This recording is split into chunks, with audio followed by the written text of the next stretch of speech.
Hey, it's simple. You're watching Thorin channel. Right, I'm here for another episode of Reflections, and this one is going to be with an old school Swedish Counter-Strike player called Notorious, or at least that's what he was called in-game.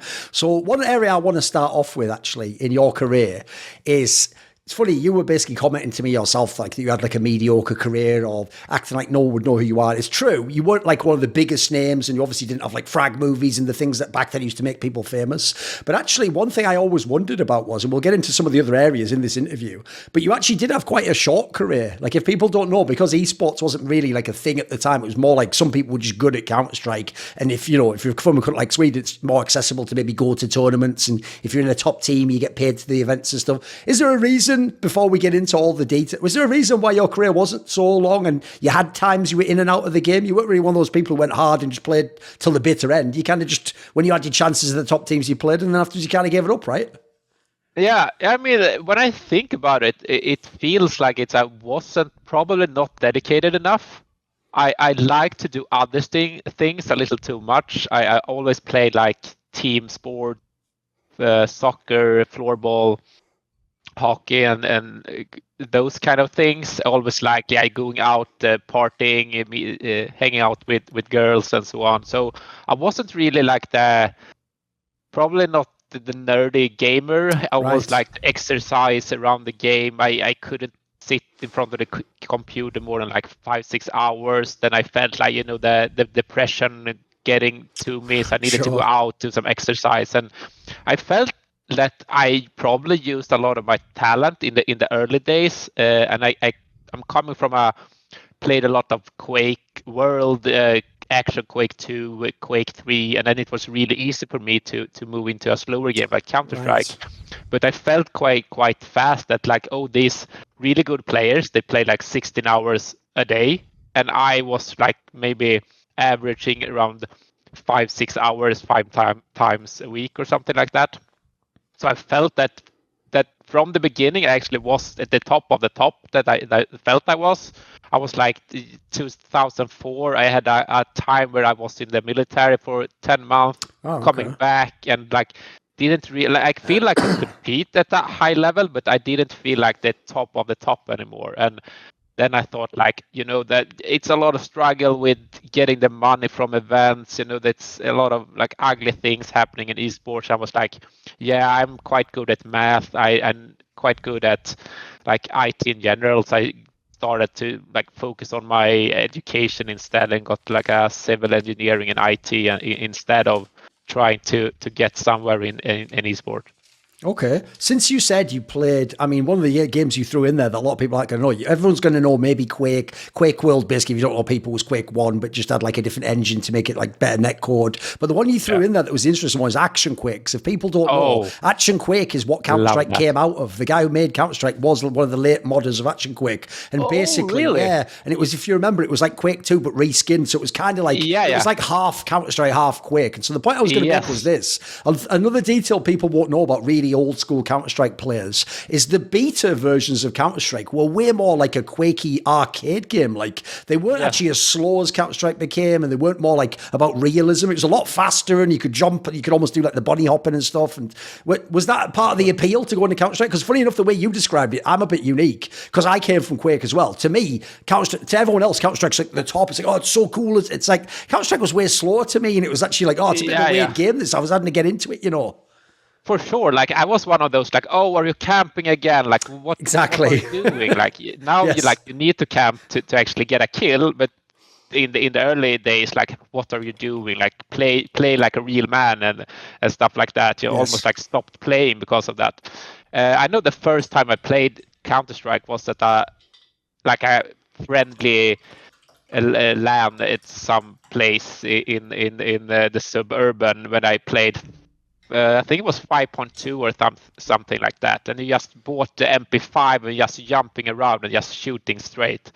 And I felt like, oh, I can play this. This is close, at least close to Action Quake 2, but slower. So it got like this other thing where it was really fun to kill people, but the movement was kind of the disappointment, I would say. But it was still really fun to kill people with headshots and stuff like that. And I think that's what actually kept me going and started to transition from Action Quake 2 to Counter-Strike. Also that all my friends played it, but at that time it was a much more like fast-paced jumping around game than it is today. Since obviously people might know in Quake, it's not a game that any of the weapons have recoil, etc., or spray patterns. Like basically, your aim's roughly where you aim. Obviously, the light and gun lags a little bit, and the rocket launcher you predict. But essentially, it's the reason why. Even though, to be fair, Quake Duel isn't just about skill. There's a lot of like mental tactics and pressure and stuff. At the same time, that's why Quake has a reputation as it's a game where you have to aim. So I wonder, in that case, if you were coming from Quake, do you think you had like, because you said before, maybe you just had talent in Counter-Strike. Did you have very good aim in the early days? Was it easy to be good in Counter-Strike? Yeah, I think the first time I actually played with my friends, they had played from like beta 3 or something, and I just destroyed them from like a couple of hours. That I just learned what kind of ammunition that you bought for your weapon, basically, because that was also a thing in the beginning. Yes, right? You had to buy it all the time at spawn. Yeah. Yeah, and I know like the second best player at the LAN, he was sitting behind me, like screaming, like ghosting me. Okay. And I still killed him a lot of the times in the duels. So he was like, "How the fuck do you do that? I see your screen." Like he was so pissed that I still managed to kill him, even though he knew that I was coming around the corner. So I guess a lot of I played like Nintendo since I was 5, and then I played like all these, Commodore and always played games, and then focusing a lot on the FPS. It started with It started with Doom 1, then Doom 2, then Duke Nukem 3D, and then Quake, and then Quake World, Quake Action Quake 2, Quake 3. Played a lot in parallel with Counter-Strike. So I think I got a lot of like groundwork done before that came, so it was quite easy because it was slower, and I just had a knack for that, I think, and Counter-Strike quite fast became like a team-based game, and I coming from a background in a lot of team sports, which probably also helped a lot with like understanding the synergy, and it's you do this together as a team, and so on, together with the background I had, with quite easy to just find the pace in the game and aiming and killing people. Were you would you describe yourself, were you like a role player in the team? Were you a good teammate? Were you more of a star player? How would you frame yourself? I was typically the one that's just gonna go in and kill people. Just go in first, take the entry kill as T, do the multi kills as CT. Just sit there, have your crosshair where they come, and just hold the button and until people are dead. That was like that's how I see my strong side. Like I felt that no one could beat me in like a straight up AK and the M4 duel, basically. And then I probably had quite good team play as well. Like I understand what like the different roles it should do, and I understand like it's important to trade, you flash for each other and stuff like that. But that was in the beginning, it wasn't really how you played it. It was basically just take your weapon, run in, and just kill the other dude before it kills you. And I was really good at that. Well, one thing also I want to ask was, I always tell people the early days of Counter-Strike were always also quite weird, because basically before the game even, I think it was actually just after the game even got released, it already had tournaments, and it had like the CPLs and these big LANs, because obviously that was built up from Quake before. And so one thing I always try to explain to people is, right, there's a lot of people who played Quake or Counter-Strike and they got to have a career like they do now in esports, where you start out as like just a bad pro, and then you go to your first LANs and you're not that good, and then gradually over time you get better and better, and you learn how to handle pressure and how to compete against, like, if you were the first generation like you were and people like Potty and he, you were just good from the beginning. Like you would go to the first tournaments, you'd be in the final, or you might win the tournament. So the early generation really were almost like the natural talents, right? They were the people who just really good and somehow can just play at a big LAN. They don't get affected. Yeah, I totally agree. And it was so interesting the first time you actually played under real pressure at a LAN, because you didn't know which people or who you played against or played with that could handle it, because it was such difference between the people that were good online and that they struggle on LAN, and some people were so much better when it was like a real tournament and it got some pressure. And luckily I was just one of those guys that just got those extra 5-10% when it was a pressure, and the more pressure I had, the better I played. And I'm not sure like if there is some logic to it, or how you competed in sports before, because I know that some of us that were really good, it was like, I know Heaton also came from like a hockey career Yes. or sports. I know that Vesslan also played a lot of sports before as well. And I think all of us three, we actually had like another level where we actually played on LAN compared to offline and on non-pressure moments or tournaments. So it could be some relation there, but otherwise I couldn't figure it out. Like some people just got like 1 or 2 levels better, and some people just struggled a lot. Oh, it's like a piece of trivia for fans. You might not even remember this yourself. A lot of old school people don't. Is you forget which features weren't in the game. So I have a famous story I sometimes tell people as a piece of cool trivia, which is it wasn't even until I think CS 1.5 that they even had the mode where when you died, you actually saw the POV of your teammate. You used to just see third person. And so the joke was, back in the day, and there were LANs before this, guys, there was World Championships. So the joke was, I've heard stories of players where, because you're only seeing third person, so you're just seeing like a model move and shoot people. You're not seeing the gun and where he's aiming. There was players who sort of like actually weren't that good. And the joke is when they went, so you could just see their POV. If he actually was just not that good a player, you'd be like, wait a minute, that's how he plays in aims. Like, this guy isn't good. Like, what the hell? Like, we didn't know before that. We just sort of thought if you had the kills on the scoreboard and we win the game, you must be good, right? Yeah, that's funny. But I remember that. And it went from that to being complete black, right? Because you didn't see anything. But that for the was tournaments. for the tournament. Yes. Okay, one other thing I would ask is this, before we go into some of the specific tournaments, in the early days, the other thing about Counter-Strike was it obviously started as a super niche scene. Like I said, the first tournaments were starting in the first years, even in the betas, like people were starting to do online cops and stuff. And I know in Sweden especially, like when you said you lived in the suburbs, was it the suburbs of Stockholm? No, so this is, I didn't actually live in the suburbs. That's where we had our first the LAN, right, okay. Where were you from? Exactly. So I'm from Örebro. It's a smaller city in Sweden. It's like 200 kilometers south or west of Stockholm. Oh, okay. So it's like 100,000 people live there when I grew up. Because the other thing was, when people would have the first LANs and the first tournaments, like everyone knew everyone in the scene. Like, it's funny that later on people went into teams and they had to do interviews like, this guy's better. It's like everyone knew who Potty and Heaton and these guys were when they were big, when they were coming up. vesslan, XeqtR, all these people were known. So back in the days, before, like, when the first tournaments were coming, do you remember who were the people who actually were, like, at the time, the best people? Before we got, like, people know who won the tournaments, but who were the first people you remember being really good, or like, this guy's incredible when you see them, etc.?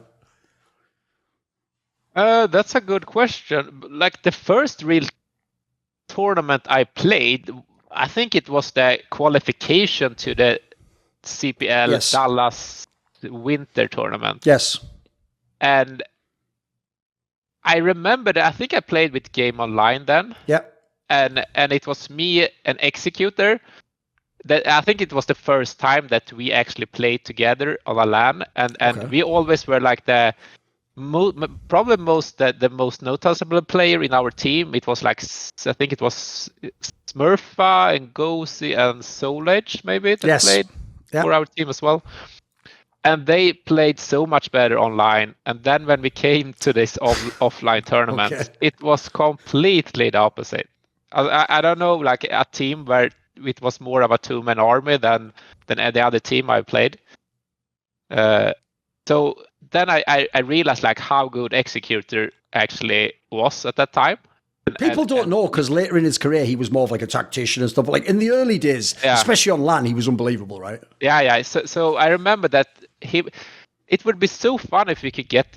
Is there any tracking of statistics from? No, we didn't have stats in the early days, unfortunately. No, we didn't have that, because I know that it was me and him. We just carried the GameOnline team so much on LAN. I remember it started with that qualification, and it continued with the CPL Winter 2001 as well, when we got I think it was a third place there or something.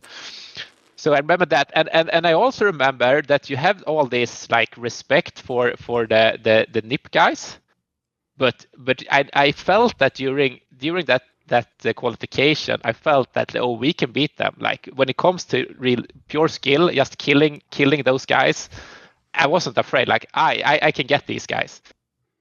So that was a really nice feeling. So it went from like this super team to like, if we just can play at this level, that as me and XeqtR did during that qualification, we can beat these guys. But that also assumed that the other guys in our team didn't. Yes, I think that would be the problem, right? Because even back then, if people don't know, just like in the modern day when there's a number one team that's dominant, people do that. Part of winning isn't just being better; it's that people fear you, right? People do think like, you can't beat Potty and Eaton and these guys, like, they're unkillable. They do sort of get that mindset sometimes, right? Yeah. Yeah, that was the feeling that was impossible. But I felt it right away when I got on LAN. That I can beat these guys. But I also came from like a very bad internet connection with I think it was the first Telia ADSL. I got like the last year with a lot of packet loss and stuff like that. So I couldn't really kill people the way that I did on LAN online. So I needed to learn to spray. Like I needed to hit so many more bullets than I thought I would need. So I learned to spray a lot. And when the bullet actually hit on LAN, it was so easy to play. Right. I know that I got a super confident boost the first time I actually played these guys on LAN. I played them a lot online as well, but I struggled a bit there. I thought like, these are better than me, but I felt like pure skill, like could be better, like team players or in general value for a team. But like like crosshair against crosshair, like I beat them a lot of the time. As you say it, when they had the first CPL Winter, which was like, well, there was one technically before, but that was like in the old version of the game, and nobody cares about that. When this one happened, which was billed as like the World Championship, had this, people don't know, the prize money at the time was insane, because like first place was $50,000. Like there was a huge thing. It was obviously in America. You had to go all the way to Dallas. I always say now, it's actually, if you ever been to Dallas, it's not really as cool as it seemed, but just if you're coming from Europe, you're like, what the hell? It's like another world. I'm at the World Championship. When you went there at this tournament, obviously NIP was one of the favourites. They had the team X3, the American ones were a big deal, etc. Did you actually think like also it was possible to win this tournament and be the champions with the team you had? Yeah, I actually felt that. Like we are at least the top 3. I knew that, and I felt like if we just have our A game, we could beat them. At least that was the feeling when I got there. But during the tournament, I felt that the ones that actually was the one to carry the team, they had this issue with the LAN events. They couldn't perform. So again, it became like a 2-man army instead of like 5 good players that actually performed. So I knew that. I think we played NIP in the semifinals on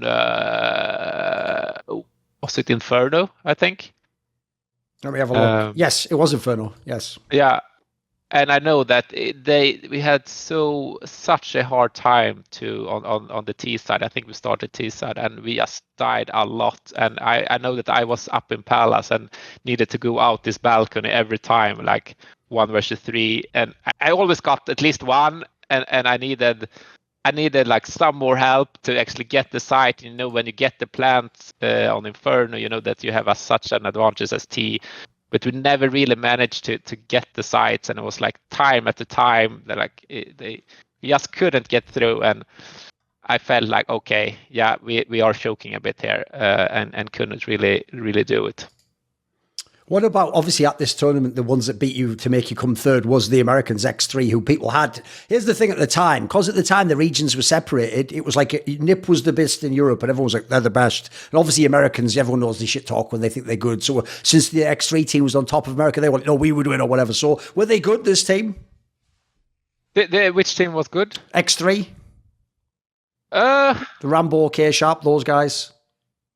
Probably, I don't think we played. They beat you in the low bracket on train. That was the last match you played. Oh, okay, yeah. I have really vague remembers of that specific game. What was the score? What was it? Was it even? I think it was like a reasonably. I think maybe they won like 39 or something. I'll have a look. I think that was something like that. Let me see. So that was yeah, the it was game 13-9 on train. Okay. Huh. Good. Like that game, I don't remember at all how good they were. I know that they have a really good Opper that I think we couldn't really get to him. He killed us a lot on the CT side. Yeah, K-Sharp. Yeah, I think that was what happened, but I don't have like a big picture of that. Sorry about that. It's all good. The thing that happened after this was, like, if people don't know, in this particular team at the time, the other thing, as you said, the reason XeqtR actually was in your team, funnily enough, was he used to be in the NIP team, but then he had like some weird falling out, and then I heard there was also some shenanigans and stuff, like whether someone was willing to pay for a flight or something, and he ended up in your team because your team was one of the other best teams, sponsored by the GameOnline cafe in Gothenburg, so you could have the money to attend the event, etc. Shout out Mike from GameOnline if he ever sees this. He was actually funded loads of that stuff back in the day. You actually need people to have money back then. There was money was he the bigger guy? Yeah, that big guy who used to always go to the events with everyone, and he was a crazy guy as well, mate. He was a very unusual guy. He got all his money in cash, right? Something like that. Yes, this bundle of like 50,000 in his yes, pocket. He was a baller. That was the thing. He was like, this was like Esports was his way of balling out, you know.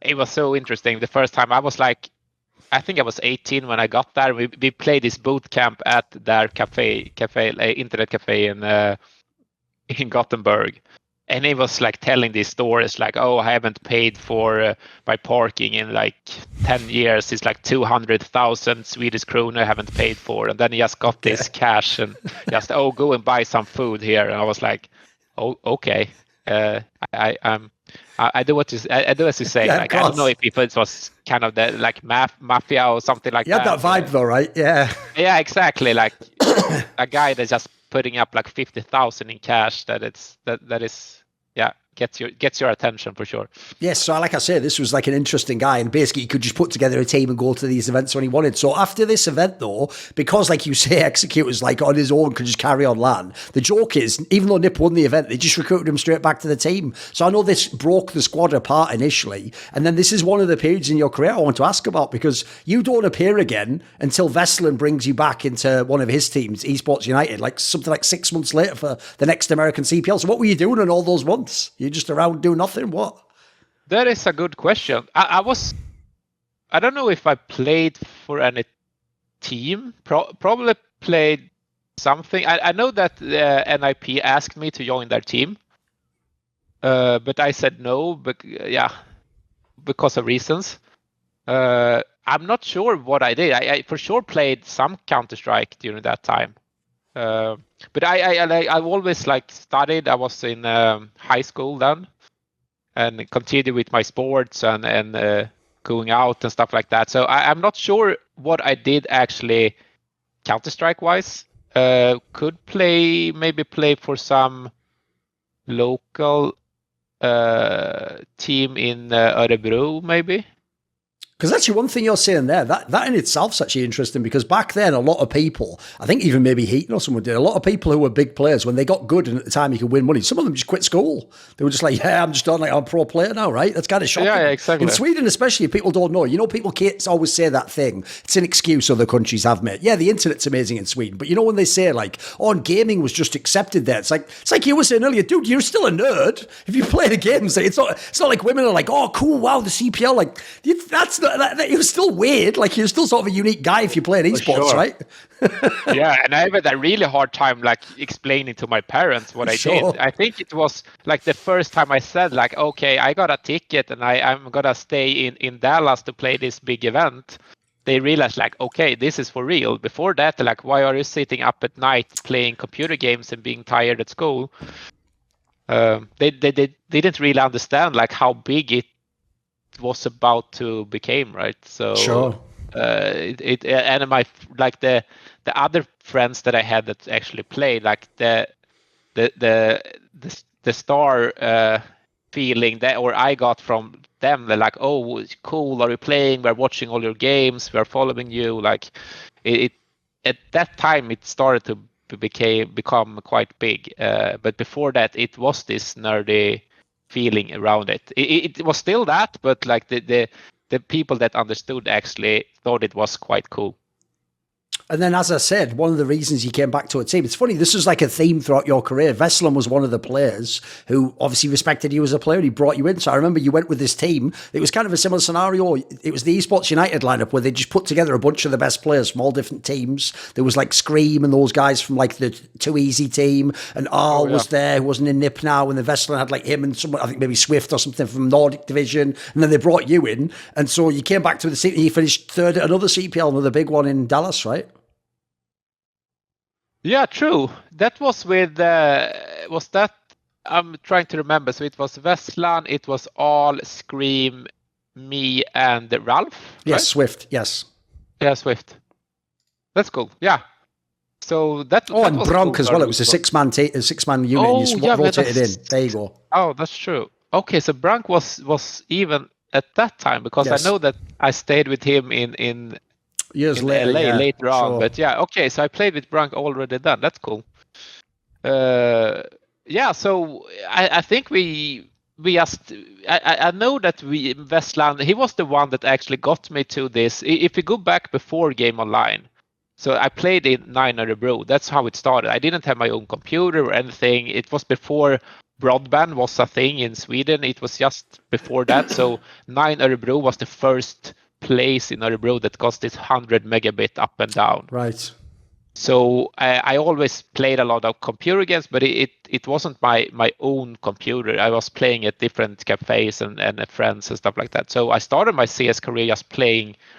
After I went to this LAN with my friends and played on just a random computer there, I started to play in 9 Örebro when they had like this qualification about like anyone could play, and the 5 best players started this 9 Örebro team.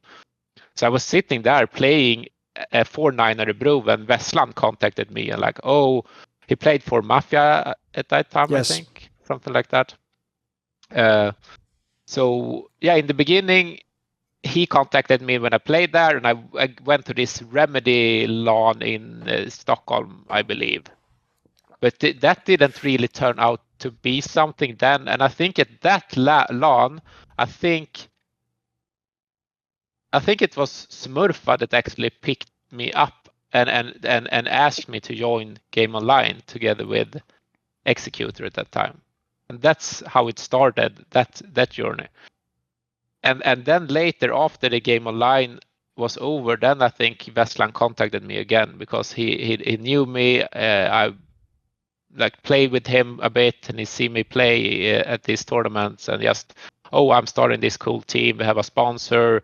I think it was like Shuttle and Sennheiser and stuff like that. Real companies, yeah. Yeah, exactly. So it's like you get everything paid. You get your own computer. You get your gear. We're gonna like pay for like travel and hotels and stuff like that. And you're gonna compete in the biggest tournament. So it was always this like nice guy. I think it was always. I was 18. He was like 21. So I was a couple of years older, and I always.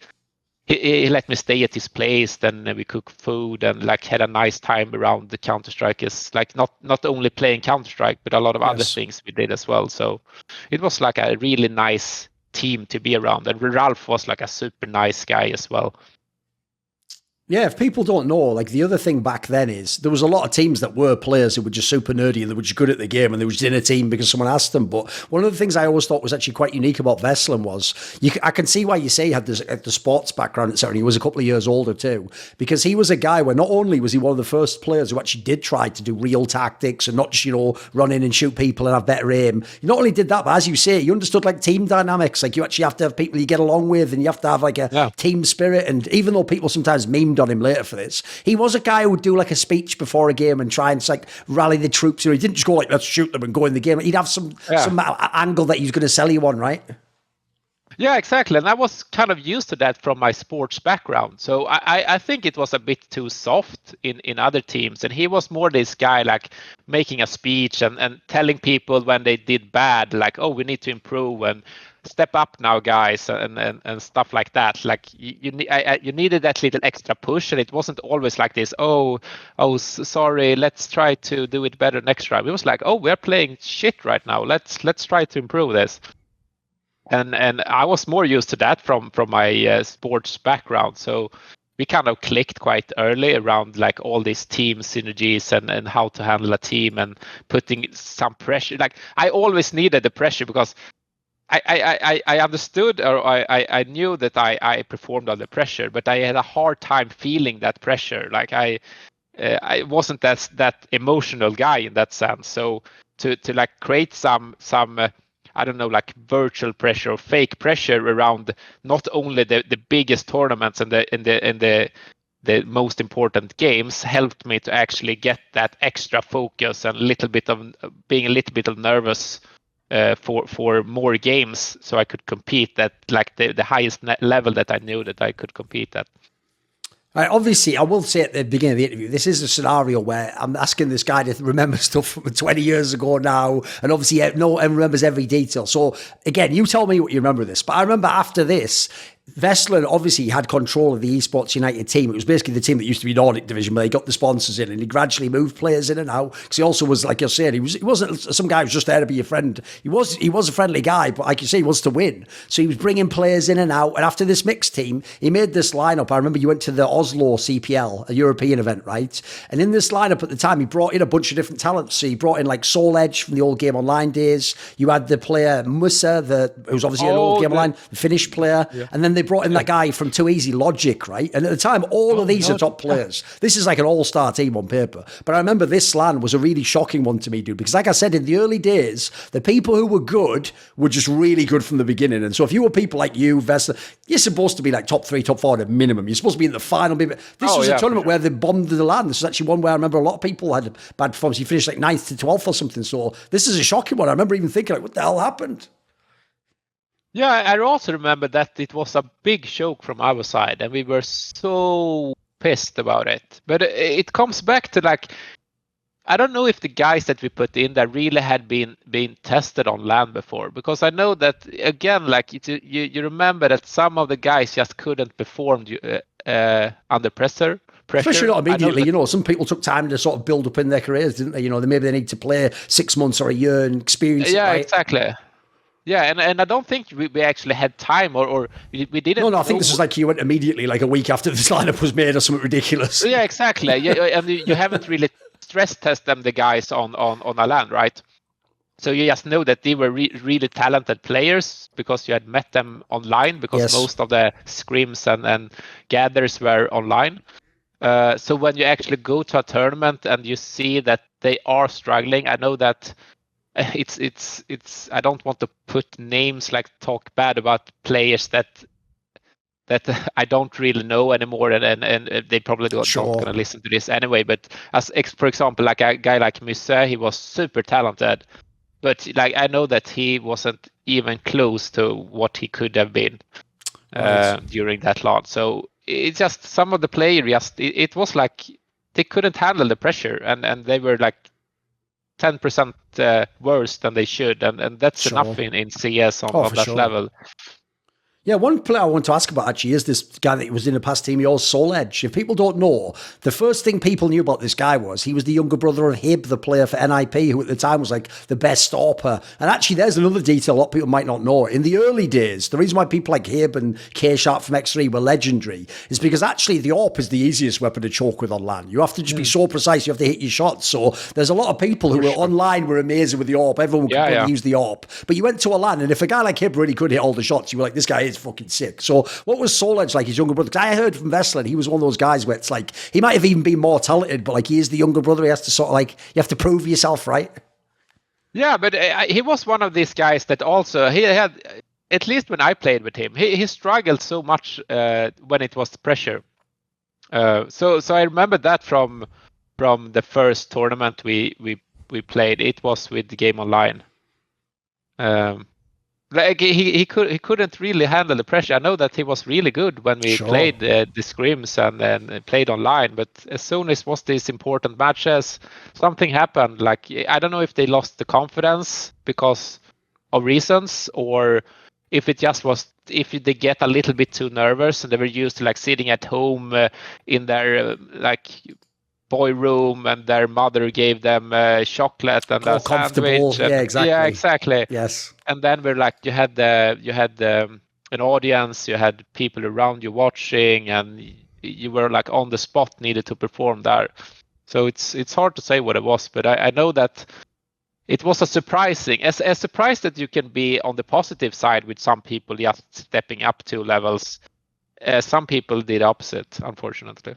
And I don't know if he got better later on, but I remember that the guys that we played in, the me and XeqtR played in GameOnline, that they struggle a lot on LAN, and I don't know if any one of those guys actually became something later, or if they continued to play after that. Some of them became first. good, but maybe it took them a year or something, or they were in other Yeah, okay. teams. Yeah, exactly. I don't remember where they went afterwards, but yeah, I know that I was so surprised that it could differ so much between online and offline. Sure. And as I said earlier, to you don't think you had a very long career. So since there wasn't too many lands, I'm going to go through most of them and see what you have. So another one, after this, the other team also didn't do that well at the Dallas CPL. Like you went there, it's a slightly different lineup. Now Quick came in from our lager and out went like some of the players you mentioned. And this was one where you actually even got beaten by like some American teams. So a little bit underwhelming. Exactly. So this must have been not a great one. Yeah. Yeah, like I think some of these like mediocre placements, I don't even remember. I know that it was such a disappointment, but I don't. How did you handle if you had a performance like that? Could you just wipe it from your memory? Would it piss you off? Like as you said about Vesslan, dude, I've heard him because I used to be friends with back then. He would complain like a motherfucker if players played really badly. He was. Yeah, he would was get really upset. Yeah. Yeah, he got destroyed. Like personally, I think that was a bit more chill. I was more like a guy, like I really tried to win there and then, but when you lost, right? What you gain from actually continue to be sad? I was still like, it's super cool to be here. I tried to find like the positive things, like I'm here in Dallas. I'm like 18 years old. I'm a like professional CS player. We still have these cool guys around us, and we can go party anyway. Like something like that. I think I'm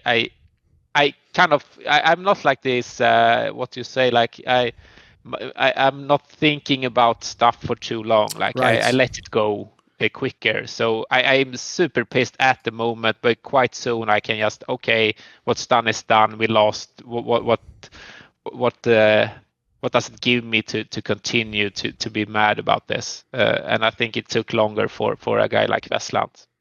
Because after this was the period you referred to earlier, where you went and you had this period you used out of the game, you were in the army. Why were you in the army? Because if people don't know, like I know people from Finland have to go to the army at some point. You just chose to go to the army? It was voluntary?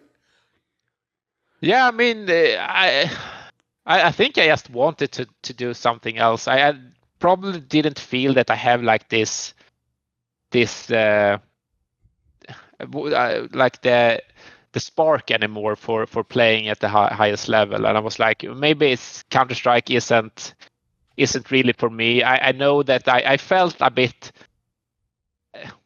that I didn't really focus or gave like 100% to the game. I think it was a little bit too fun to do other things like sports, going out, like hanging out with girls and stuff like that. And I know that every time I talk to like these other top players, they always like, 100%, I play all the times. I'm always online playing these gathers and playing like 16 hours a day. Some of the guys did, and I was like, yeah, I'm not on that level. So I'm just gonna.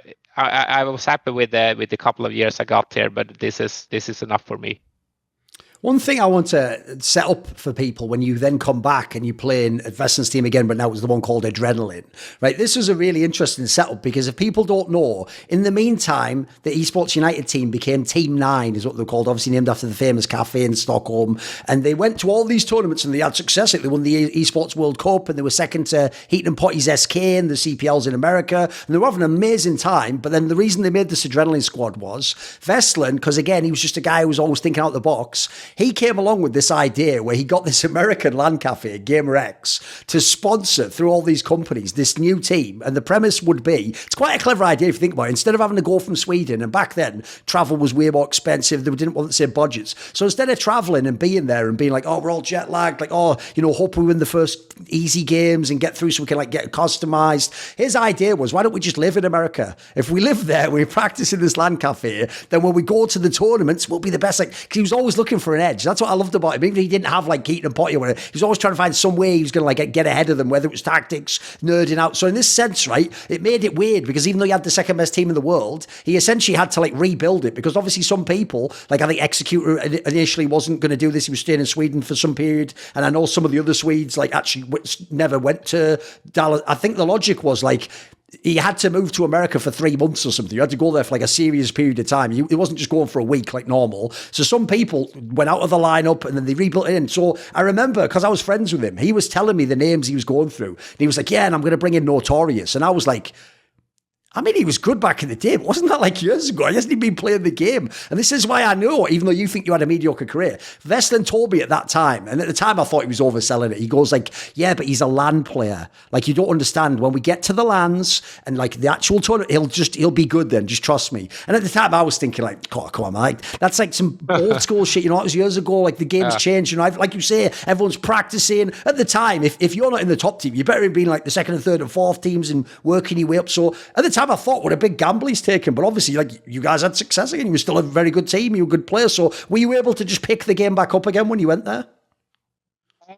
I would say yes and no. I never became the player I was. Like, I felt it right away. I thought I like didn't play at all for 10 months. So I didn't touch the game, basically. I was just home at like when you are in the military, you're just home like every second weekend or something, and then you want to party and meet your friends. Sure. And so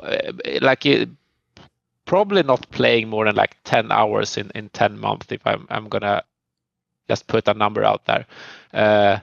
So it was quite interesting when he asked me, but the opportunity was like it was the coolest thing, right? Like, this was way more salaries and stuff and like proper, yeah, but yeah. Like before that, I wouldn't say that we were professional Counter-Strike players. We were semi-professional, yes, because you couldn't live out of it.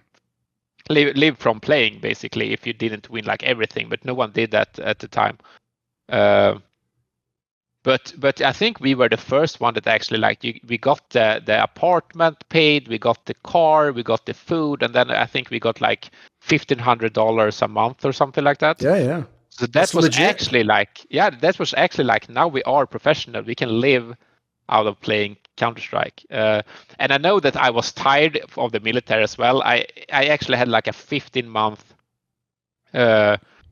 stay in. I should be there for 15 months before I actually was done. But I know that we tried. We made a letter about like you have the potential, because in Sweden you can be like a talent in sports, and like if you have that talent, you get like.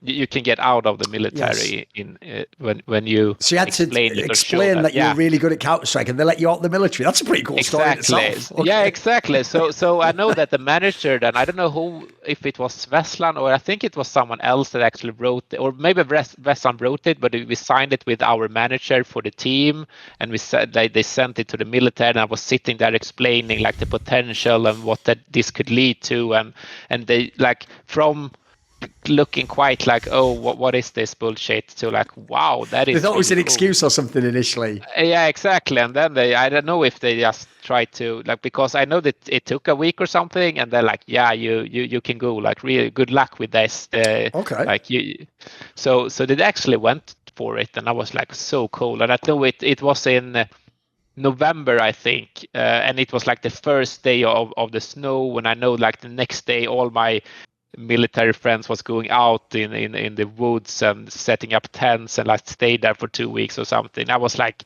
go like the first step towards the flight to LA and live there for 3 months and getting paid for playing Counter-Strike. It was such a cool moment. I remember. And at this big CPL, you finished 4th at this one, but this was the one where, if people don't remember, like the Mouse Sports team from Germany got really good, and like obviously SK was amazing. This Edaway team, who, the interesting detail, finished 2nd. That was a big shock. So if people don't remember, that was like the 2nd team of the organisation you were playing with, which was like another like weird team. It was one with Jaguar and Method, and then like BSL was there, Nox. So it was some like weird. It was one of the first ever teams that combined Europeans with Americans. And I heard at the time they used to be like the scrim partners of your team, and they were even like living in some like not as good conditions as you. They were like living in one house like nearby or something. Do you have any experiences of those guys? Do you remember? Yeah, we played. I think they were at the same internet cafe, so we played them every day. Like we scrimmed them all the time. These guys. So I remember that. Like I think it was pretty even when we scrimmed. Maybe we felt that they were maybe a bit better, but we know that we probably have the upper hand when it comes to the pressure, because I know that then we had the players that actually could perform. I know that XeqtR, I know he's always performed. Vesslan usually steps up as well, and I know Quake also do it. So I think at least us 3, I could really feel that like, okay, we will step up a notch. So even if they're a little bit better when we practice, we probably have the upper hand during the tournament. But we had this weird thing. I think we were also like, was it 6 or 7 players? 6 players. I know that we have this rotation as well, and I know that for some reason we couldn't manage. I think you had 6, maybe. Yeah. No, I think I'm not sure why. Yeah, I know that we had 2 maps that I didn't play. I think it was maybe like, because like I said, I think XeqtR only came at the end for the tournaments. I think actually like you had the team in LA, so you maybe had like Brunk or something as the 5th player. And then what I think happened was, because XeqtR was so good on LAN, even though he couldn't move there permanently, he just came for the CPL. And then because he's so good, he came in the LAN. So maybe it was like you did a rotation, like you're saying. Maybe someone plays this map and someone sits out this other map or something. But XeqtR was there, right? He wasn't. Yeah, he was in the real team. Yes. Yeah. Yeah, okay, so maybe he wasn't there, living there with us, because I know that it was Godfella and Brunk as well, right? Yes, Goodfella, yes. Yeah, Goodfella. So we actually had this rotation, and I know that it wasn't the right decision to rotate us as we should, but I think it was like a prerequisite for everyone to stay there, and like, right. we tried to get it even. So I think that was a mistake. We put like the friendship and being kind to each other in front of like. It makes the team not as good if you don't all just play the same 5 all the time, right? Yeah, exactly. And even if you have like a rotation when someone actually plays bad, then you can put the 6 guy in there, just having the preset, or like you playing these 2 maps and you are playing these 2 maps, and you don't really put up the best team because you want to be kind that everyone should be like have their maps to play. So I remember like when we lost, I didn't play that game, and I was like so like sitting outside and watching the other guys lose that game. It was so much harder than play it yourself. So I just remember that feeling like, oh, I should be in this game for sure.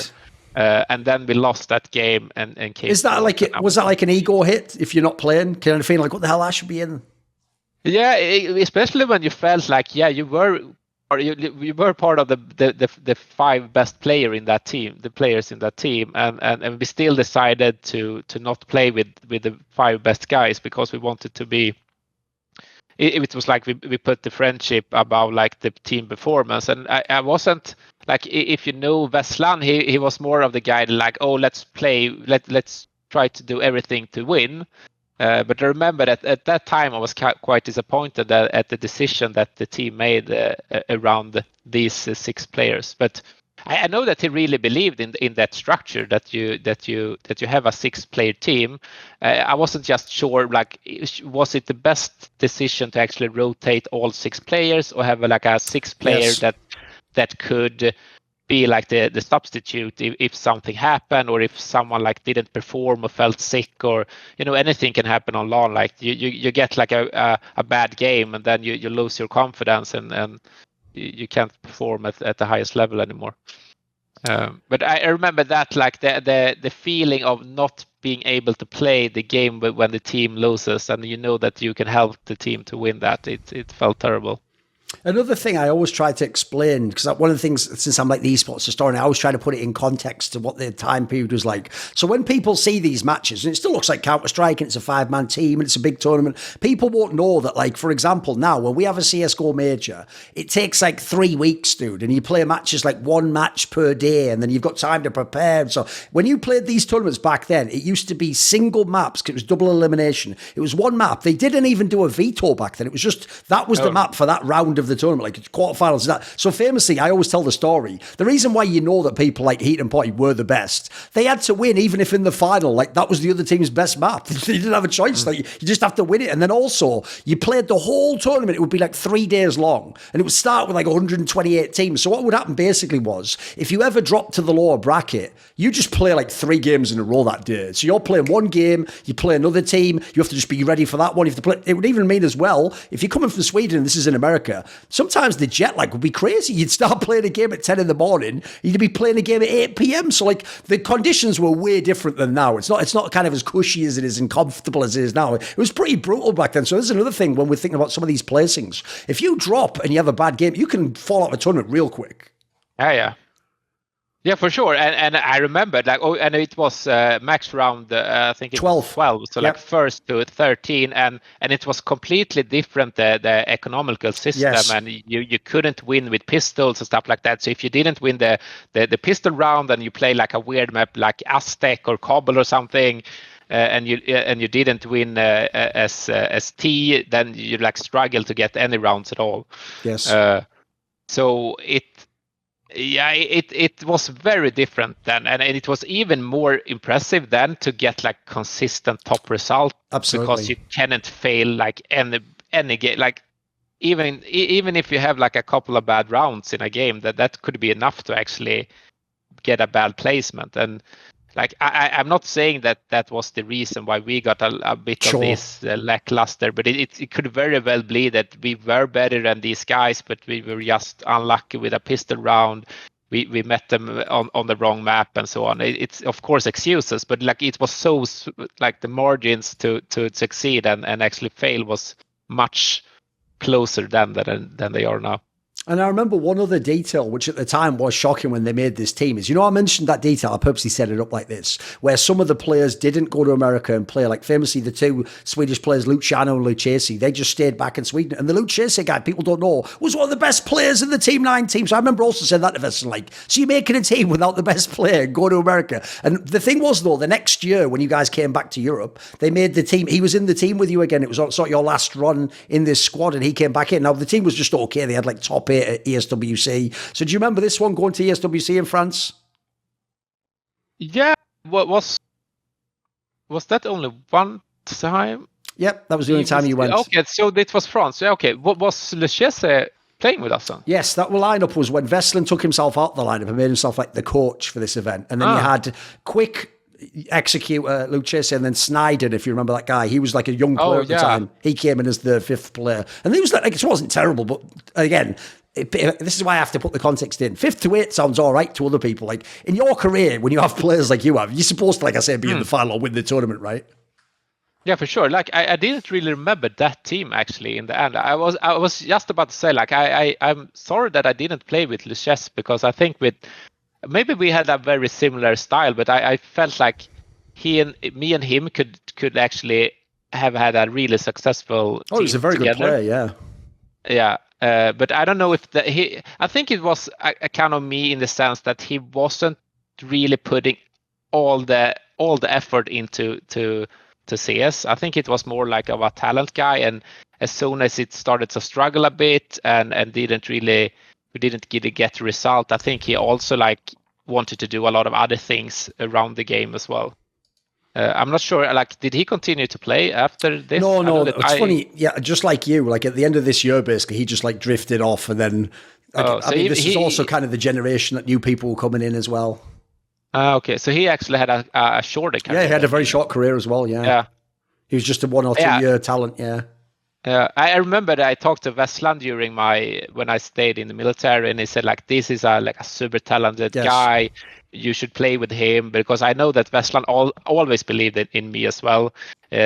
So always when we played, he like wanted to build a team around me as well, and wanted me to play in his team. And he said that like, this is a really good guy. Hopefully we can play together. I think we can do something great. Unfortunately, I don't know the reason why he didn't come to LA with us. I mean, I can't remember the specific one, but like one maybe thing I it would was speculate, or something. Yeah, maybe, either school or maybe they don't want to leave home. Like, if people don't know, there's another detail about the early great players from Sweden I used to be impressed by, because I'm coming from a different country, so I got to experience like the cultural difference. Again, you know, when people talk about, it's easier coming from Sweden, dude, there's loads of people who are going to come from Sweden where they're going to be quite shy, reserved people. They're not going to want to be a big superstar. They're not going to want pressure and play on LAN and have some big American guy like, it's a big final now, you're going to win. Like, dude, that could be frightening for some people. It's not really like the Swedish ways. It's a bit more reserved, you know.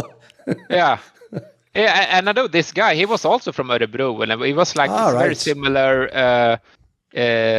I'm not sure if I met him before, but I met him after that in IRL, and he was like just this humble, nice guy. I think we probably had like the personality was quite similar between him and me, at least then. We just wanted to play, and we didn't make such a fuss about it. We didn't want to do these frag movies. We didn't care about the fame. We just liked to play the game, and just kill people on the server. And we both had this extra level when we came to LAN and just kill people. One other teammate I wanted to ask about is Quick, because actually I did an interview with him recently as well, because he's a very different guy now, by the way. He's sort of like went a bit hippie, and he's like done all stuff like going to South America and taking ayahuasca. He's a really unique guy now, mate. That's why I did an interview, because I just thought, wow, I've got to do an interview with this guy and find out. But when I asked him about his esports career, if people don't know, I can also see in this team why you, him, vesslan, etc. would get along, because whereas people like XeqtR and Heat and Pot, they were the nerd guys who just wanted to 24/7 be the best at the game. Like, he was one of those guys where he'll even tell you back then he was a guy where he was more like of a social guy, and he didn't just only want to nerd out. And he liked to be a professional player. That's cool. But I know in his interview, he was even actually a little bit disappointed by the fact it was, like you say, so amateurish back then. And it wasn't maybe professional enough, and people didn't try as much, or they thought they could just get by being good. So you guys must have had a pretty good sort of like connection and vibe, right? For sure. Like we were really like the three of me, vesslan and Quick. I think we even with this bad result, like we had such a great time outside of the game as well, right? So we had, I think that was one of the reasons why we still stayed together, because, you know, at this time, like everyone was just moving around, switching team. It was very few team that used to be called clan hopping back then. Exactly. You exactly. Together. If you had one bad result, you just go to the next team and you kick that guy. Yeah, exactly. Yes. And I know even with this bad result, I know a couple of times that NIP wanted me to join them instead. I was like, no, I'm not gonna like let these guys down, even if I could join a better team, like skill wise. I wasn't about to do it, because I liked these guys and they took care of me. They were like 3 years older.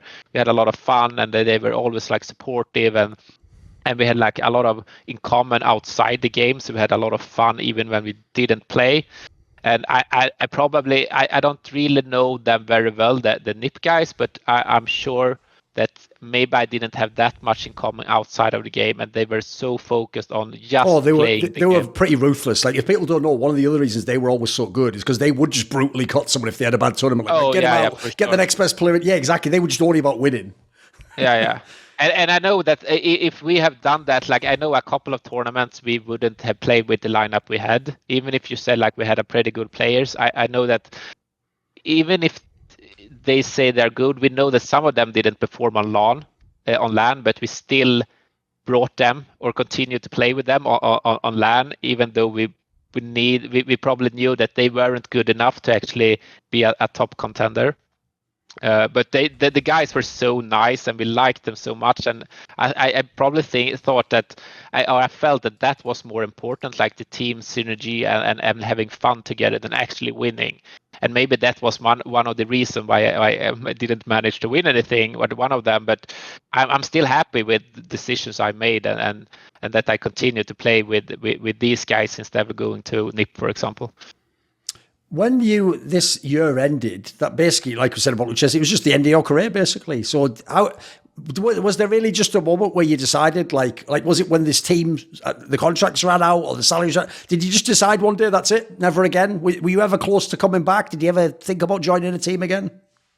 No, never. Like I felt like the edge I had towards like on the top level before I went to the military. I never felt that I got that. I was okay.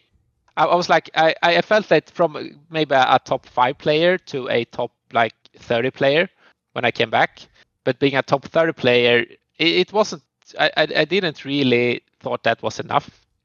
It wasn't like I didn't feel that I became better. Like every tournament, I feel that I was a little worse than the previous one. So, and I felt like this is probably the reason why I don't have like this spark anymore. I'm training.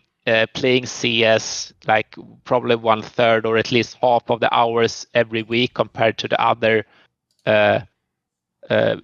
good or really good Counter-Strike players. So I know that when the more time goes by, the less competitive I will be at the highest level, and not playing at the highest level wasn't even a choice for me. And I know that it was like you had all this, the Las Vegas tournament. So when we were in LA, we played the CPL Winter and came fourth. And then we were gonna play another big tournament. Yes. I don't know the name. CyberX Games. It was the one where they promised like 100,000 for first or something. Oh, so yeah. So everyone was focused on it. It was the one that failed and everything went to shit, right? Yeah, everything. They couldn't like handle the network or something. It was terrible. And then I know that they promised us like, oh, you can get $10,000 each if you play this show match. I think it was we played against I think it was NIP in a like CO rule game or something. And so we played that game. I don't know who won it, but we never like saw the money or anything like that. And this wasn't the first time that we didn't get the money, or we got them like years later or something like that. Yes. So like the scene itself, I didn't see any future in actually playing, and I felt like if I'm not a top 5 player anymore, there's no way I can live on this. Like playing Counter-Strike, and I was done with my high school, and I know like the next step for me is actually going to the university. Would it have changed it if you'd have won like a big tournament or something? Would that have changed anything, you think? Yeah, if I had the same feeling that I did like the first couple of years when I actually felt I could beat the best players. Like the confidence was so high, like skill wise, that I can actually beat these guys, and that kind of motivated me a lot. I know that I like to being the best and perform at the highest level. But when I felt like every tournament I was a little worse than the tournament before, like the last year. I think my motivation, instead of like, oh, now I'm really gonna put in the effort to become the best, it went the other direction. So I think in general I just thought that other stuff in life was as fun or more fun at this point. So I knew that like my motivation and the effort I put into Counter-Strike is not enough to be a competitive pro player, and I know that I wanted to be something in life anyway. So studying civil engineering, it's probably the right decision here in the long run, even if it felt it felt to like leaving everything and all the fantastic life you have around being a professional Counter-Strike player. It would be the right decision in the long run, and I'm really happy with that decision today for sure. One reason I actually wouldn't blame you as well that this is the time period you quit is because actually the first generation of players, people have to understand the scene was a lot less developed back then. So for example, this last year you played was one of the first years where there was actually getting to be like a proper circuit. It wasn't just like the 2 CPLs in Dallas, maybe like 1 or 2 European things. Like now you had like, obviously you had the World Cyber Games, but that was only one team from Sweden. So if you weren't NIP, basically, you didn't get a go. Then you obviously had, later on tournaments came, like ESWC came along. So like this is when initially it was becoming so you don't have to just be in the best team to be a pro. So and if people don't know, back then when it was just smaller tournaments and you had to be the best, the vision also was like, first of all, It's not like Quake games had lasted 10 years. They'd been on themselves 4 or 5 years tops. So people were sort of thinking, look, maybe Counter-Strike, the game dies in a year or two. Maybe this is it. And we go to, I don't know, Counter-Strike 2 or some other game. Obviously, people were trying to hype other games. And also, there was the logic of, like, there wasn't a huge circuit. Like, it wasn't like, if people know, it was actually the year or two after this where people came along who, when they became pro, had like 7-year careers or maybe even kept going into CSGO, like Forrest and those guys. They came along when it was a developed scene and you could just be a pro. And it was like, right, I am going to do this for as long as possible. And if you were really lucky, maybe even extended till now. So back then, it also, like, people might think it's silly to quit then, but it was a different world, right? No one could see the future. For sure, and I think in general, like, all the players jump between the teams, and people just played for a couple of years and then disappeared, or like 1 or 2 tournaments, and they realized that this game weren't for me, or something like that. Like, so it was very, what you said, fragile at that point, the whole scene. And I mean, you played for maybe 2 or 4 tournaments a year. It was CPL Winter, CPL Dallas, and then you had this ESWC thing, and this big, like, the ones that you mentioned where Nipwards was going and win every year. That was basically the bigger thing, and you didn't have like a solid salary as well. Yes. So if you didn't win these, you didn't have enough money to live by yourself, basically. So, and by the way, I can't stress enough the point you said as well about, like, getting the money. It might look great on the record to be like, wow, we came 3rd in CPL Dallas, we get like $15,000. Like, you might have to wait 6 months to get that, and that sometimes, if you ever got it, sometimes the money just never came. Yeah. I know that. I know that.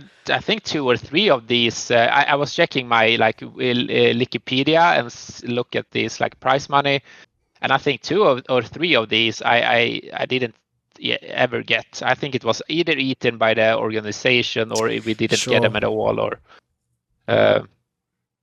but yeah, it was a struggle back then to like it was too many people like trying to scam of course.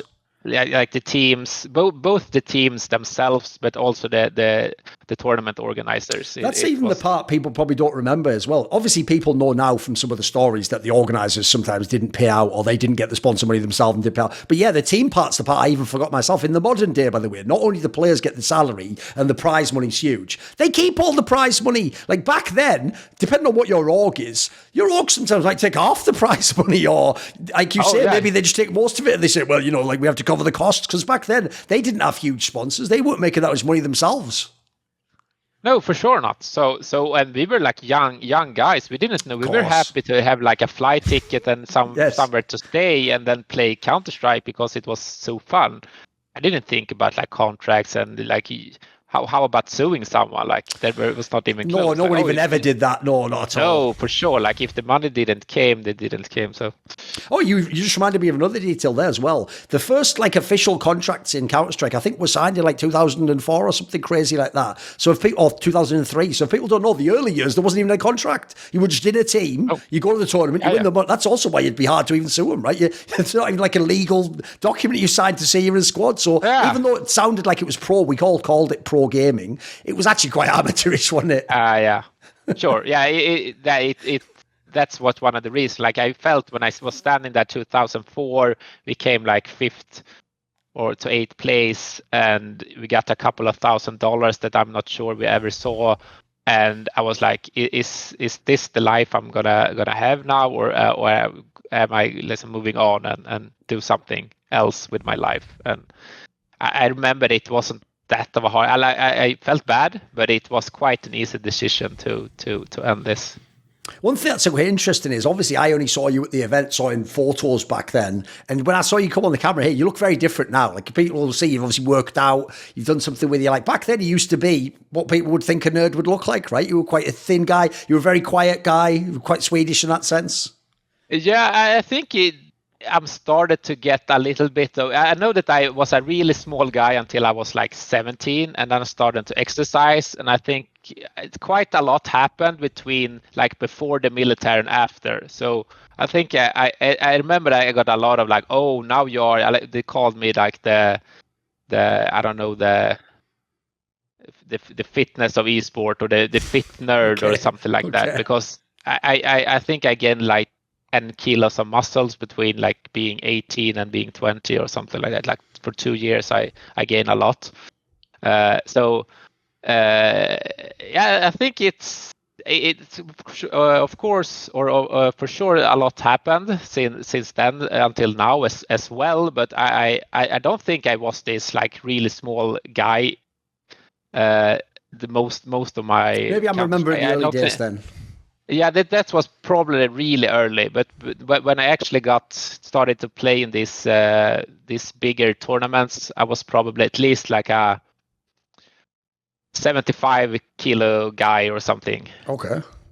A question I have as well is this. Another reason why you were quite humble and were like, why do you want to interview me? Like, I'm not them. Is this isn't a diss, even though you were in some top teams. And that's like I said, actually, among players, they knew you were really good. Because you weren't the guy that had the big frag movie and you weren't the one that released all the demos and you didn't do interviews back then. You were a player where I'd actually say you'd be on like a list of underrated players. People wouldn't know your name like they know Spawn and Heaton and even players who weren't as good, by the way, who just had a frag movie used to be more famous. So one thing I wondered is, you must have a really ridiculous version of what even some legendary players have, which is if a legendary player plays CSGO now, unless it's like me or they've seen a video I did, there's legendary players that people don't know come back and play for fun who used to be pros, just like a matchmaking game in CSGO. And the joke is, they almost never get recognized. Or if they tell someone, I used to be pretty good at this game, like, oh, what was your name? And then no one remembers. Like, have you ever come back and played CS for fun? Have you ever thought like, these guys don't even know who I was? I would have beat all their asses back in the day. Yeah, I know that I didn't play for, I think it was 8 years. I think I played again 2012 the first time, and I think it was CSGO then. Yeah, it's when the game came out. Yes. Yeah. And then I started to play again, and I was like, I had this nickname with my friends. I was called my last name is Oest, and it's Ost, and Ost in Swedish is like cheese. So they called me the cheese. So I was like, oh, let's have a new nickname. I like do something new, and now my nickname is Super Cheese, so it's Superosten in Swedish. So no one ever like could make the relation between Notorious and Superosten. So well, I hope someone watching this video then has lost to Superosten and doesn't know it. Yeah, I hope used to be Notorious. That would be a cool story, right? Yeah, but now we actually played like a decent amount, like a couple of hours a week at least, like two to 4 games a week, I would say. So and we played in this like company tournament, playing like this. It's like being in the, what do you say in Sweden, Korpen. It's like this. You're getting older. You're playing this. The senior tour or whatever. Yeah, exactly. Yeah, the senior tour. It's like that. So, right. And I don't know. Like I'm not even close to the old level, but I can be like I think I have like a Leatify rating around the Faceit 10. Okay. A little bit better than a Faceit 10. So I can still play a bit, but it's like I remember that the development of the game since I played. I was surprised how bad I was when I got back, and was like a DMG player in CS Go. And I thought like, oh, I probably still would got it right because I was one of the players up there. But I needed like, it took a couple of years to actually being like the global elite on MM and be like a Faceit level 10 player. How did you like CSGO compared to the old CS? I like it a lot. Like it's such more like a solid, tight gameplay, and it's faster for sure. It's faster, and the pace is better, and the hitboxes are so much better. I struggle to understand why people like, oh, I miss the CS 1.6, and like it's nostalgic for sure, but even when I played, it was a lot of hitbox bugs. Oh, there's lots of bugs, yeah. Yeah, for sure. So, I mean, even at LANs, there would be the head hitbox bug with the deagle, for example. Like you could just shoot someone behind and might not even kill them. Yeah, and I remember like the first tournaments we played, you couldn't hit people that were crouching because the hitbox went in. Yeah, and you did this weird jump where like the hitboxes were all over the place. So it was like, even that you earned money to play these events when there were so many random factors in the game because it was so buggy. That's kind of interesting. But yeah, in all senses, I think CSGO is a much better game than 1.6, and I really like it. I enjoy playing it. Okay. Right. One thing I would like to know is this: since you like I said, you were quite humble when you were talking before, and we set this interview up, etc. Right? Do you actually look back on your CS career with fondness? Was it cool? Was it an important time in your career? Was it a waste of time? What do you think? No, like I really enjoyed it, and I think I grew a lot as a person to actually competing and having this stress and know that you can perform during stress and you can actually perform better.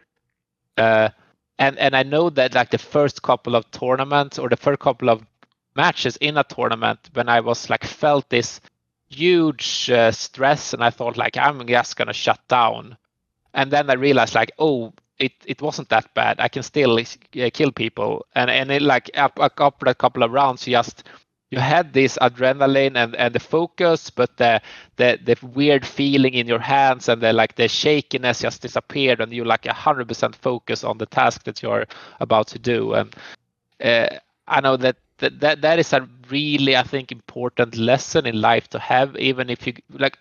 A lot of the times when you try to develop yourself is getting outside the box, right? And going outside the box is a stressful feeling. And know that you're gonna have that, but you're gonna perform, you're gonna learn from it, and the next time you do it, it feels less stressful, and you learn something from it. It's something that I'm always gonna bring with me from that time. And then in general, like the life, I think I've been like outside the country like 2 or 3 times before this couple of years playing Counter-Strike, and I was like in all different kind of countries, just being there, seeing the culture and talking to other people and try to learn English. I know that I was quite bad at English back then. Even for a Swede, I was quite bad, and just trying to speak to people and learn the English language. I helped me a lot when I got to the university and you needed to read books and have presentation in English and stuff like that, and just that experience as well. So and all the friends and the experiences around it. It's I'm not I'm super happy that I did this couple of years as a professional player, and I think I started and ended a career at a perfect time in my life. Yes. So the thing you said there, by the way, about, because obviously you described yourself and other people did as like a really good LAN player, and you were clutch and you weren't the one failing. The thing that might surprise someone who's a casual fan who's never played in this setting is the idea that you still felt nervous. Because I can give you an explanation from my own career. I've done a lot of like on-camera work as an analyst at the big events and stuff. And you can imagine when you're going to like an event like, for example, the ESL Cologne, where it's in this like big sports arena, you have 15,000 fans. You're not even just backstage. You're like right there in front of the fans. They're looking at you. You can just look and see a guy in the third row just looking like this, looking at the whole time. You can imagine, if people don't know, even if you've done 50 of these events, you're always, before the camera goes live and they go like 3, 2, 1, and they turn the lights on, you get that little feeling of like, oh shit, this could go fucking really well or really badly. And I'll tell you, right, people won't know this, but if I'm on those desks and I look at all my other partners who are the other analysts and the host, dude, some of the most legendary figures ever, their knees shaking under the desk, or, you know, you can see them take like a quick like sip of water, like, and everyone gets that little moment where it feels like, oh shit, it's going for real. But I agree with you. I have the same feeling. Even though initially you almost get a feeling like, fuck, I could just choke completely here. I never did. I would always be like, when it would start though, I would be like, actually, when it's like it's almost like I was thrown into a pool of water. When I was in the pool though, it's like being cold goes away. You're just in the pool, then you're having fun. It goes away, doesn't it? Like, that's why I'm the same as you. I always looked at the people who broke down and I was like, I feel sorry for you, mate. Like, this is awesome if it works out. Yeah, but that's what people like. Oh, you don't get the stress. Like, I think everyone that's actually competing at the highest level, they feel the stress. Yes. The difference is they can handle it and they strive from it and they get more focused. That's what happens. So everyone feel the stress. I don't think I've never heard of any like really good that is a clutch player or perform under pressure or important matcher they say that it doesn't feel the pressure. They feel it, but they strive from it. That's the difference. Yes. I've got a few quick questions now just to see what you think of these. Who in your career was the smartest player you played with? Who would you pick? That must be XeqtR.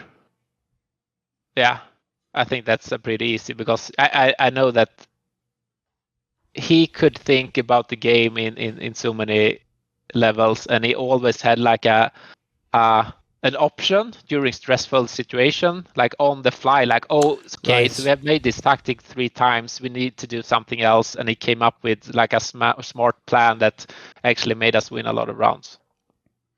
So it must be XeqtR. Who was the best aimer you played with? Who had just the sick headshot aim?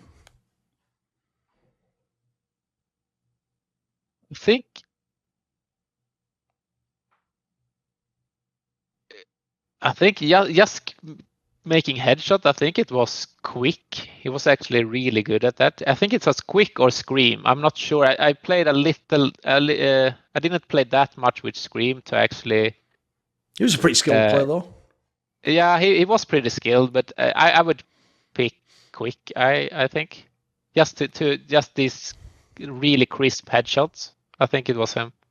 Who do you think was the best like team player? Because by the way, a little detail people might not know in other countries, that concept where you guys in Sweden called it team play, like in English we'd say teamwork, but like that was actually a major focus of Swedish Counter-Strike. Other teams were like skill or like maybe you have some tactics. I know in Sweden people always emphasize it was like team cohesion was the big deal, right?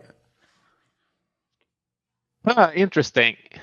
Like the importance, like the player that was. Whenever I talk to them, they always say, who was the best at this? Do you think? I mean, to actually put it depends on like in what you mean by like a team play, because like building a team and trying to get the pieces together, I think it was vesslan, like outside of the server, but playing it's still gonna be like the ones that I have best synergies with, and maybe that because we had the most success, him and me together, it's XeqtR in that sense as well. Okay. And what about who was like the funniest teammate to play with? Who has a good sense of humor?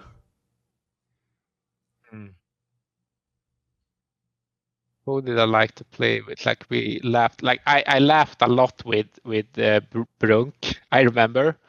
It's quite a silly guy, right?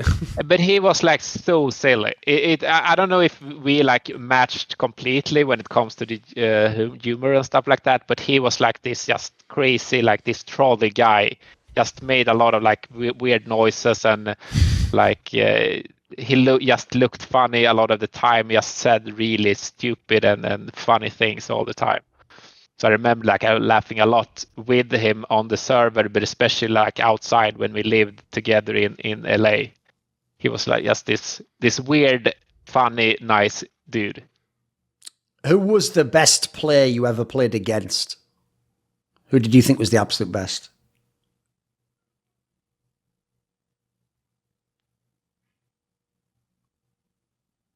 I think it like my antagonist I remember was the most obvious one, because I screamed versus him a lot, and when we played in this LAN cafe when I come back to Adrenaline, he was called Method. Oh, an American player, yeah, really skilled. Oh yeah, player, right? Method. Yeah, he was so good during that time, and I know that we had similar play styles and we had so many duels. And I remember feeling that I don't have this. Like I know that I felt like if he comes around the corner, he is gonna get the upper hand on me. And I think that was the first time. That was also when I felt like I'm not as good as a player as I was before the military. But I felt like the first time I felt like a player on the highest level actually could beat me in this pure like aim duels. And I know that I still had that feeling from the scrims to the tournament, like, oh, I don't want to meet this guy or compete against this guy. And I think that was the feeling that I had. I don't know if he was the most skilled player that I played against, but at the time when I wasn't as good anymore, and I know that he was just always like having the upper hand on me and these like the psychological upper hand in our aim duels. And then another question I had was, is there a player in your career, because as you said, you could have joined NAPE or gone to other teams that you're quite loyal. Is there a player you really wanted to play with that you never played with?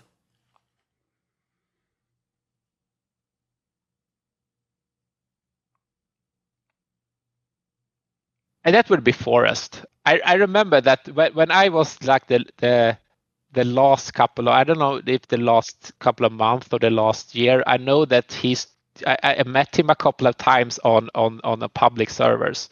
At that time, you didn't really have like the matchmaking systems and stuff like that. So you just when you didn't play with your team, you just join a random public server. It could be like the office. You're running around like all these hostages match or maps, and you just shoot at everyone that you saw, basically. And I know that he was one of the guys that just joined. We joined the same public servers, and he was like, "What?" Because I like my strength was actually just killing people. Like that, I lacked some of the other areas, but I mean just killing people was my thing. So I was very good at public servers when it just was about killing people. And I remember just playing against him, and was like, this is not for real. Like now it's really time for me to retire because this one he is too good. Like I were never the guy like taught to like make excuses of people like cheating or stuff like that if I didn't have proof. But it was like it was close to that. But I you can still have like if you play versus a guy enough, you feel like it's not really cheating.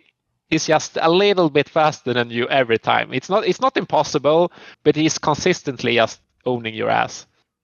And then a couple of years later, when I know how big he became, and even to this day, I'm a big fan because he's such a humble guy, and he's one of these guys that's just super talented in playing Counter-Strike, right? He's not this super dedicated player, and he got this reputation of like, oh, he's not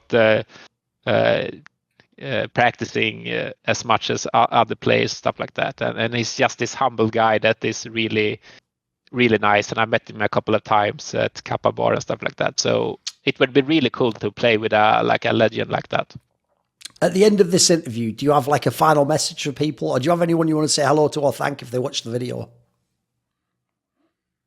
Yeah, I know that a couple of friends that I play with that is also irrelevant friends will watch this. So I'm saying hi to Råknas, Hatte, Doffan, Rappmup, and Herr Blodpung. Okay, tack så mycket. Tack.